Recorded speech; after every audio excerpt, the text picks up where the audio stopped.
Muchas gracias, Anaclet, por tu muy interesante conferencia. Podemos abrir, si ustedes gustan, pues por lo menos unas 2 o 3, unas cuantas preguntas o comentarios. Mi nombre es Javier Venegas y yo solo quiero preguntarle, ¿usted cree que el devenir de esta transformación digital universal alcance la tecnología a superar plenamente la capacidad intelectiva del ser humano? ¿Será posible que ya no tengamos necesidad entonces de tener representantes populares porque estamos en el momento digital en que no íbamos al ágora a votar las leyes y por eso se creó la teoría de la representación y tenemos diputados o senadores? Ahora el pueblo puede estar directamente conectado en la brecha digital en un congreso y no tendríamos necesidad de tener a esos representantes que en ocasiones, quién sabe si realmente representen al pueblo. Por eso es la idea, la pregunta de si este camino de la tecnología pudiera llegar a superar el intelecto humano y entonces a lo mejor ni estadistas necesitaran. Perdón por el extremo, pero es una pregunta que se me ocurre y le aprecio su conferencia y lo que nos pueda decir al respecto. Bien. Muchas gracias. Si definimos las humanidades digitales como conciencia mediática, ¿cuál sería la diferencia entre las humanidades digitales y los media studies, por ejemplo, que también se definen como lo mismo? Primero, muchas gracias por la conferencia y segundo, también muchas gracias por la labor de difusión que está haciendo con respecto a las humanidades digitales y en general con el pensamiento de que es nuestra labor, sobre todo en la historia, respecto a las humanidades en habla castellana, que es realmente algo bastante escaso, sobre todo la reflexión. Estamos como tomando muchos elementos, digamos, paradigmáticos de otros contextos y no estamos reflexionando sobre nuestro propio principio de nuestro ejercicio, en nuestro contexto de experiencia. Son muchas cosas las que tengo, pero solamente quiero como preguntar sobre una específica y es básicamente, a mí me preocupa o estoy tratando como de explorar la Digital Public History, la historia pública y digital, y es como justamente, bueno, ¿cuál es su percepción respecto a este modelo? Si realmente representa una posibilidad, digamos así, epistemológica o una posibilidad metodológica nueva respecto a nuestra forma de ejercer la misma tarea de divulgación, ya que la premisa de la Digital Public History es que no es solo difundir y presentar, sino se construye el conocimiento a partir de la interacción con el usuario, que ya no se convierte en usuario, sino ayuda a construir, digamos, el argumento historiográfico. Entonces, más o menos como...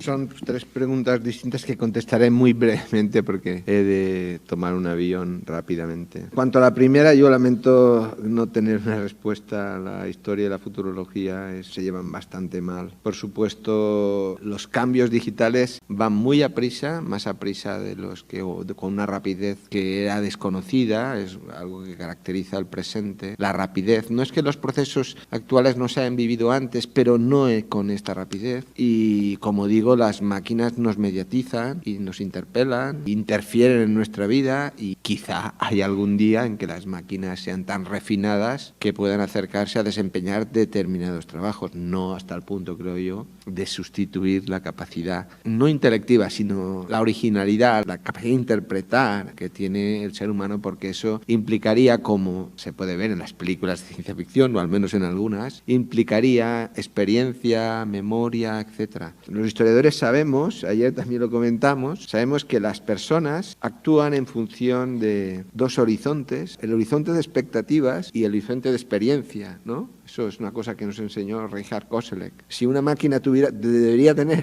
una experiencia pasada y tener unas expectativas futuras. De lo contrario, se limitaría a hacer una operación particular, por muy compleja que fuera. Pero claro, yo no sé por dónde irá el futuro, ni si habrá un gran hermano o el hermano mayor. Ahora hay una nueva traducción, ya no es el gran hermano, es el hermano mayor tecnológico que nos controla a todos, no lo sé. En cuanto a la cuestión de media studies, aquí entramos en una cuestión que es puramente académica, de lo que es el mundo académico y la sociología de las profesiones académicas. ¿Por qué debe haber algo que se llama media studies que no es humanidades digitales? Yo no lo entiendo. ¿Acaso los que estudian los medios no son humanistas? No. Lo que pasa es que ellos quieren tener su espacio concreto en sus departamentos, quieren prosperar, quieren tener profesorado, quieren tener dinero, quieren tener financiación y adoptan otro nombre. Si hablamos de conciencia mediática, esto afecta tanto a las humanidades digitales como a los subgrupos, que puede ser historia digital, media studies o lo que usted quiera. Pero todo es humanidades digitales, porque todos son humanidades. Lo que pasa es que hemos de pelearnos por la financiación y por tener un sello propio. Entonces tenemos que denominarnos de una manera diferente. ¿Qué es lo que diferencia a cada subgrupo? Lo que diferencia a cada subgrupo son los métodos, los objetos concretos. Por ejemplo, más los textos en el caso de las filologías, los medios en concreto, cine, televisión y otras cosas en el caso de media studies. Pero es que eso está reduciendo las humanidades digitales a pura filología y no debería ser así. En la medida en que se vayan separando, pues cada uno, que es lo que he intentado indicar, que los historiadores ya están diciendo no queremos formar parte de las humanidades digitales. ¿Por qué? Porque yo voy a un congreso de humanidades digitales y todo es lo mismo. Tratamiento de texto. Texto medieval, texto clásico. Claro, yo no me siento identificado. El de media studies no se siente identificado. Y esto tiene que ver, repito, y sería largo de contar, con la estructura académica, que no es inocente, no es natural, esto se crea. Y se crea con unos intereses, con buena voluntad, pero con unos intereses y con la lucha por la financiación, que es uno de los aspectos más importantes para entender cómo funciona cualquier profesión académica.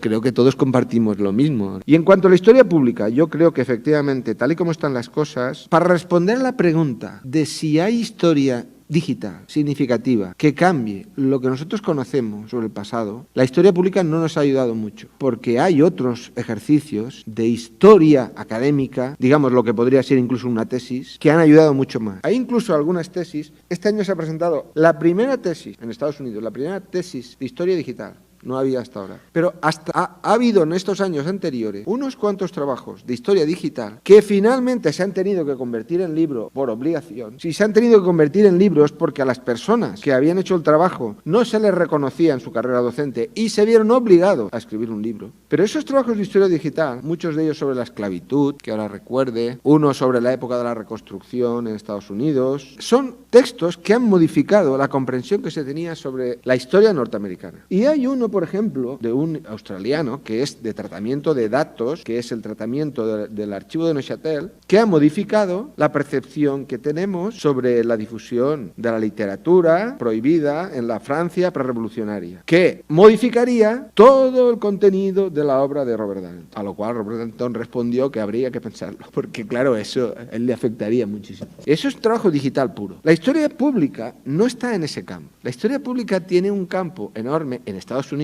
muy escaso fuera de Estados Unidos, que digamos es la historia que actúa de acción, esa historia más comprometida, que es como tú decías, un diálogo entre el público y el académico, y que está ligada a la difusión del conocimiento a través de las grandes instituciones o de pequeñas instituciones, sociedades históricas o sociedades de amigos o de lo que fueren, monumentos, en Estados Unidos incluso los parques nacionales, todo parque nacional tiene, ahora mismo el parque Yellowstone creo que es, u otro ha hecho un trabajo magnífico recopilando información sobre la creación de los guardas de los parques nacionales. Porque eso tiene un sentido social. Porque lo que le está diciendo al pueblo americano es que el Estado es importante. La voluntad de esta historia pública es decirle, oiga, usted ve a gente que está guardando el parque nacional. Bueno, pues es que el papel del Estado es fundamental. Y esto se creó en la época de la Gran Depresión, en la época de Roosevelt, y se creó para ayudar a las personas que no tenían trabajo. Y esto demuestra que esa idea que tenemos de que el Estado ha de desaparecer es injusta. Y estos proyectos de historia pública, hay otros proyectos, por ejemplo, de construcción de infraestructuras con cartografía digital a lo largo de todo el siglo XX. Esa construcción de infraestructuras planteada en exposiciones que se hacen, por ejemplo, en museos, pues le recuerda al espectador que el Estado ha hecho algo por él, que sus impuestos sirven para algo y que esa idea de que no hay que pagar impuestos, el Estado debe desaparecer, y que tiene un valor público, ideológico también, digamos que juega en otro campo y tiene un campo o un futuro mucho más halagüeño, porque no está en el centro de la academia. La historia digital tiene un futuro más duro, más difícil, más oscuro, porque está en el centro de la academia. Y la academia lo controla. Entonces, lo que la academia te va a pedir es un artículo que esté homologado en revistas internacionales y un libro que esté en una buena editorial. Y si tú le presentas un proyecto digital, va a decir esto qué es. En historia pública, que funciona un poco al margen, pues tiene más campo de juego. Y tiene una ventaja, que es que engancha, por lo menos en Europa y aquí puede también, con el gran tema que ha venido a partir de los años 90, que es el tema de la memoria. Y eso ha servido de reenganche a mucha de la historia pública que ahora se está empezando a hacer. Entonces tiene mucho más futuro, creo. Y puede que la historia digital acabe dominada por la historia pública, la historia oral.